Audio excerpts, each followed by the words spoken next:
Asahang masisimula na sa Hunyo ang pagpapatayo ng mga silid-aralan sa Pangasinan na kailangan para sa pagpasok ng mga senior high school. Sa tala ng DepEd Pangasinan, mahigit 800 silid-aralan pa ang kailangan sa lalawigan. Makibalita tayo kay Alfie Tulagan ng GMA Dagupan. Mahigit 800 bagong silid-aralan ang dapat ipatayo ng Department of Education Pangasinan 1 para paghandaan ng pagpasok ng mga senior high school simula sa 2016. Ito ang isa sa prioridad na nakita ng DepEd na bahagi ng implementasyon ng K-12 program. Kung ano ba yung mga schools na meron pa bang buildable space for the government to construct new buildings for them? Do we have excess classrooms to be used for the senior high school? Mahigit 3 bilyong piso ang pondong gagamitin sa konstruksyon ng 846 classrooms sa Pangasinan pa lang. Tinatayang 1.4 million pesos ang halaga ng bawat silid na ipapatayo. Hinihintay na lang ang pondong gagamitin mula sa DepEd Central Office.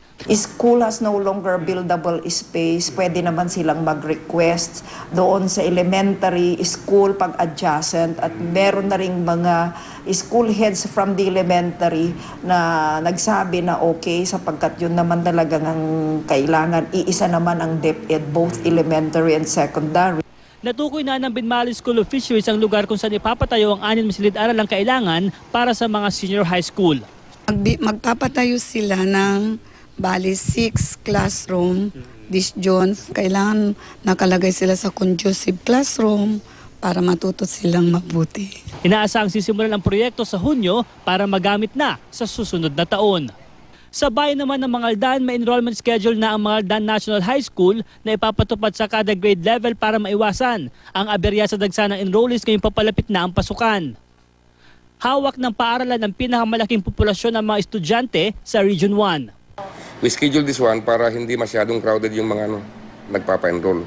Because we experienced previous years that enrollment day, lahat na nandito, may mga hindi ma-accommodate masyado, and sometimes the enrolling teachers, aabot sila ng mga even 1 o'clock, 5:30 in the afternoon. Nag-umpisa noong May 4 at natapos noong May 8 ang enrollment ng mga incoming grade 7. Tuloy-tuloy pa rin ang pagtanggap ng eskwelahan sakaling lumampas sa ibinigay na schedule ang mga ito. Ngayon lang na ipa-enroll ni Mang Marvin ang anak na si Mika na papasok sa grade 7. Mas mahihirapan daw ito sakaling mas late pa niyang mapa-enroll ang anak. Walang pila, hindi mainit. Tapos, Payo ng mga guro, pinakamainam pa rin na maagang mga enroll ang mga anak. Sasailalim pa kasi sa orientation ng mga bata at para hindi rin magkaroon ng problema sa sectioning. Maaaring bisitahin ng Facebook account ng Mangaldan National High School para sa schedule ng enrollment.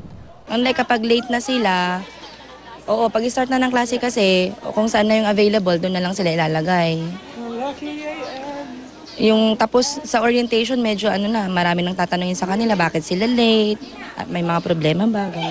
Alfie Tulagan, Nagbabalita, Pilipinas.